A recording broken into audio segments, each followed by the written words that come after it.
Hello all. Today we are going to take up the poem A Tiger in the Zoo, which is prescribed in CBSE Class 10. So this poem Tiger in the Zoo is a very beautiful poem written by Leslie Norris. And Leslie Norris is one of the most celebrated writer of the Welsh. And he has not only written poems but also many short stories. A Tiger in the Zoo basically talks about a tiger who is trapped in the four walls of the cage. It talks about the want or the desire of freedom in every living creature. Let's go line by line with the poem. He stalks in his vivid stripes the few steps of his cage. Here the meaning of stalks is walking angrily. Another meaning of stalk is follow, but here it means walk angrily. In his vivid stripes, vivid means colorful. The few steps of his cage, definitely the territory or the area in which the tiger moves is very less. It's reduced. On pads of his velvet quiet, in his quiet rage. On pads of velvet quiet. Over here it refers to the velvet pads, and quiet rage is an example of oxymoron. These are all figures, which poets use to make the poem or to beautify the poem. We'll describe it in detail in another session. In his quiet rage, that means the tiger was quite angry. He is walking angrily in his quiet rage, that is, his anger is suppressed here. He should be lurking in shadow, sliding through long grass. That means he should be hiding in the shadow, sliding through long grass. That is the natural process of a tiger. It is the natural actions that a tiger is supposed to do. Near the water hole where the plump deer pass. That means he should be hiding and waiting for his prey to arrive so that he can attack and pounce upon him.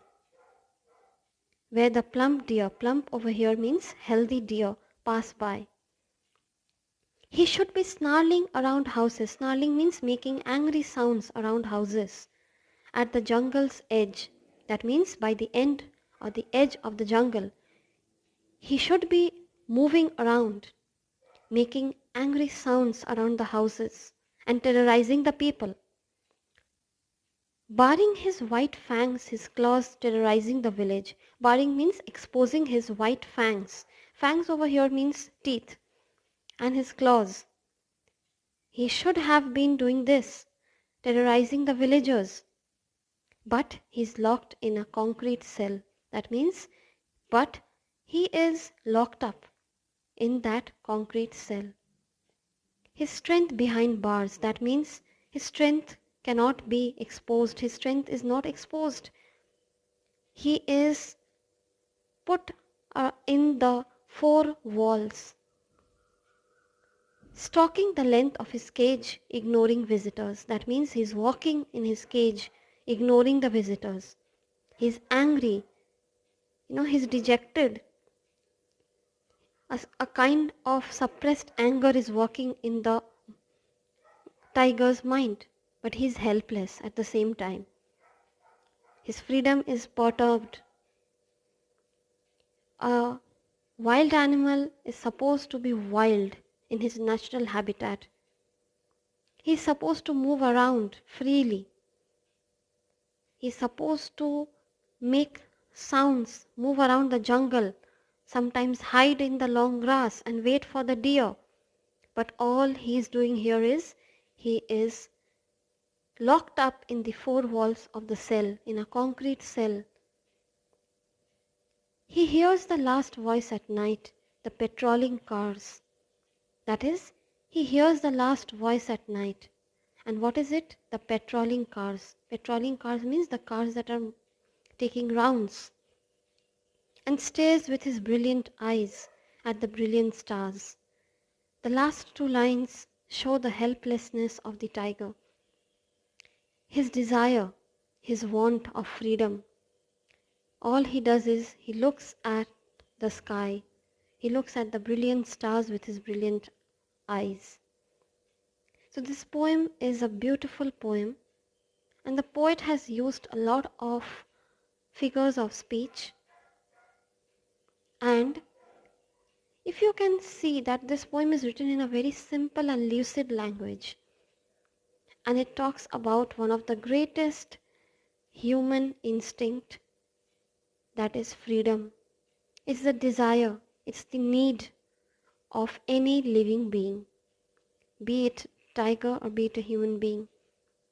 This poem is very, very crucial at this juncture because today the entire country is going through the phase of lockdown. We are all locked up, and our plight is quite similar to that of the tiger. We are also locked up, our freedom perturbed, and nobody wants to live like that. A tiger should have been in his natural habitat, free, but he's locked up in the four walls of a concrete cell. Whatever he does is confined in that four walls. So this poem is basically a beautiful poem. It is a cry, or it is a desire for freedom. And it talks about the helplessness of the tiger in the zoo. This poem is written in the rhyme scheme of ABCB.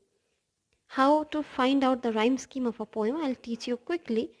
Look at the first line. He walks in his vivid stripes. So the last word over there is stripes. Look at the second line. The few steps of his cage. So stripes and cage is not matching, right?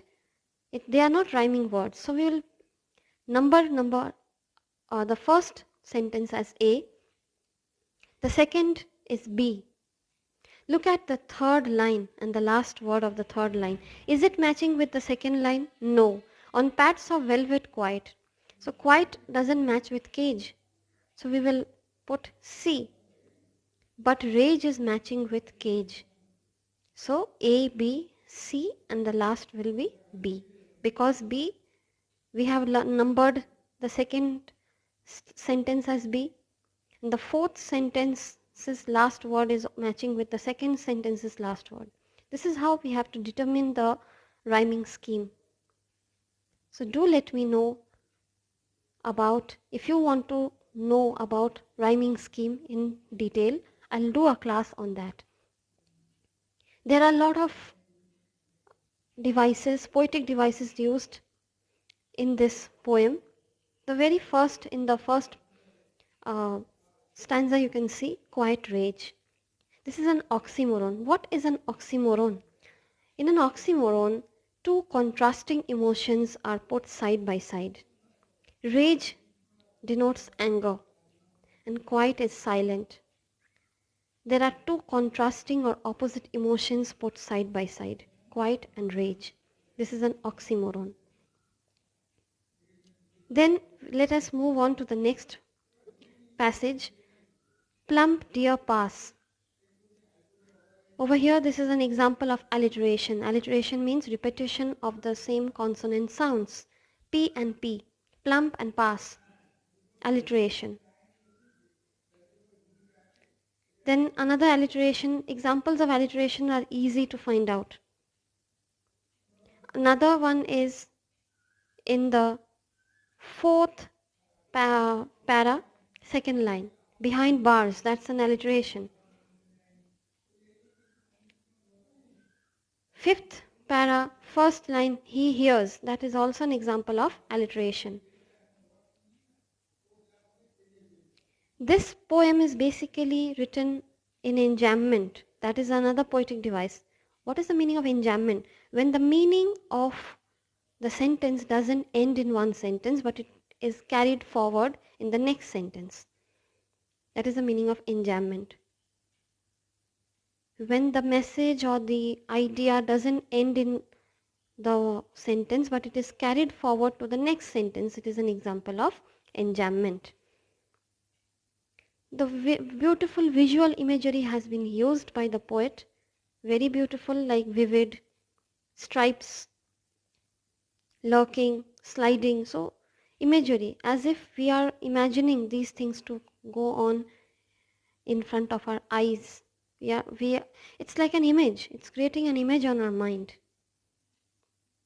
So thank you, all of you, for tuning into the video.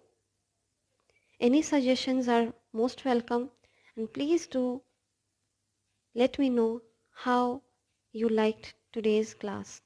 Thank you.